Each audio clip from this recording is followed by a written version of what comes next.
जय जय श्री राधे श्याम। कैसे हैं आप लोग? विश्वास से बहुत ही कुशल मंगल होंगे और उतने ही कुशल मंगल ढंग से आपका अध्ययन भी चल रहा होगा। आइए आज से हम पंचम दिवस प्रारंभ करेंगे। कौन सा दिवस? पंचम दिवस। हमने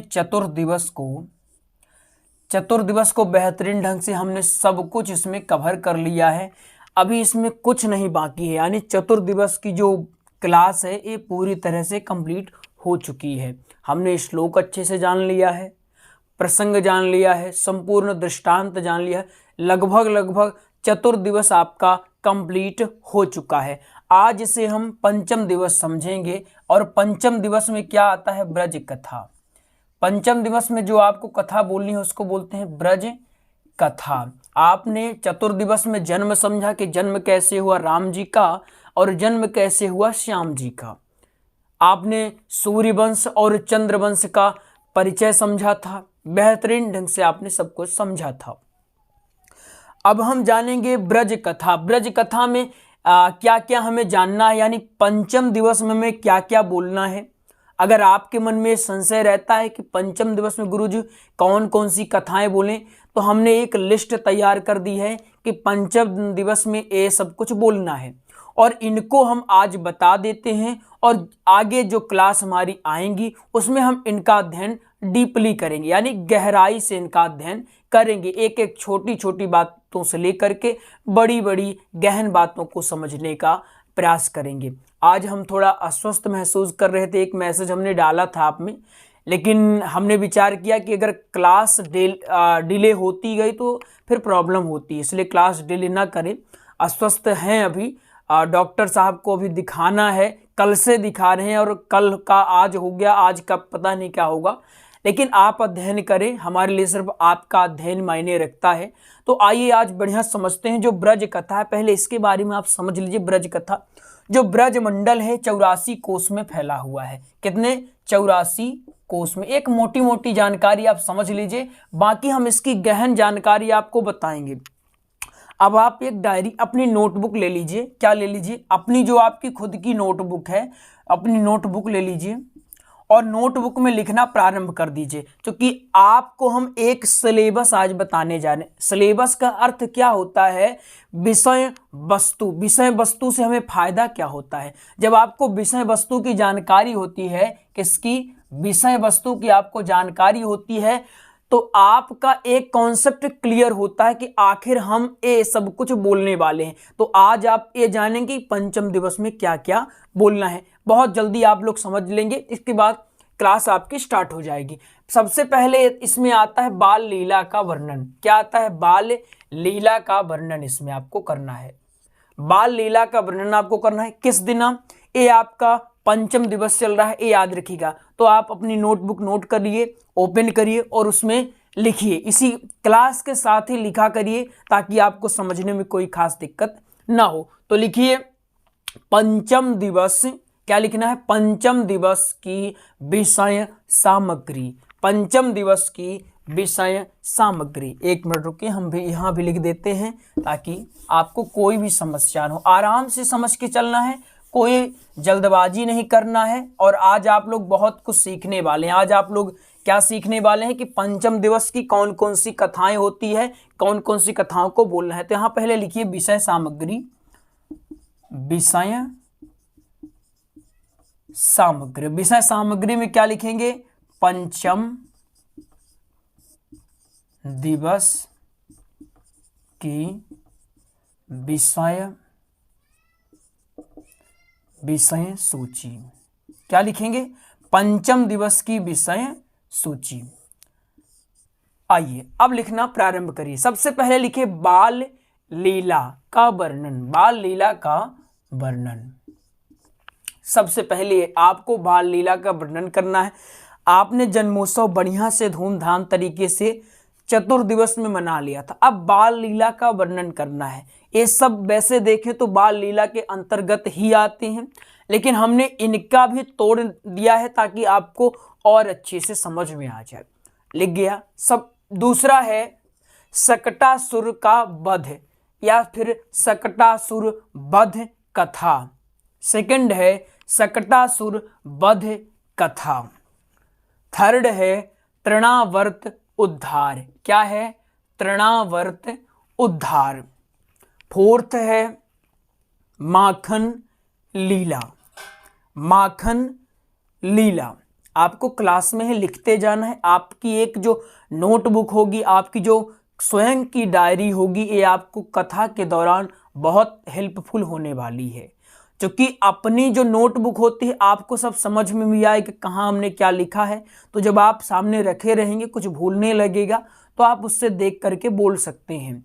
इसलिए आपको ज़्यादा समस्या ना हो तो अभी से ही प्रयास प्रारंभ कर दीजिए। प्रयास क्या करना है? अपनी स्वयं की डायरी बना लेना है। ये सारी चीज़ें आपको क्लास के दौरान करनी है। तृणावर्त उद्धार। फिर आता है फोर्थ में। फोर्थ में क्या लिखना है? माखन लीला। फिफ्थ में क्या लिखना है? अधासुर वध। माखन लीला के बाद फिफ्थ है अधासुर वध। सिक्स में क्या है? ब्रह्म मोह। सिक्स में क्या है? ब्रह्म मोह। हमें जानेंगे ब्रह्मा जी को मोह हुआ था। आपको लगभग कथाएं याद होगी। ब्रह्मा जी जब देखते हैं कि ये कौन है, तो लोग कहते हैं ये साक्षात नारायण हैं। ब्रह्मा जी कहते हैं नारायण हैं, और बताओ ग्वाल वालों का जूठन खा रहे हैं, गाय चला रहे हैं, ये भला नारायण कैसे हो सकते हैं? ब्रह्मा जी को मोह हो गया, माया उनमें उनको ग्रसित कर ली, अपने पास में माया ने जकड़ लिया। तो ऐसा उनको लगने लगा, तो उन्होंने क्या किया? उनके सारे साथियों के यानी ग्वाल वालों को गायब कर दिया।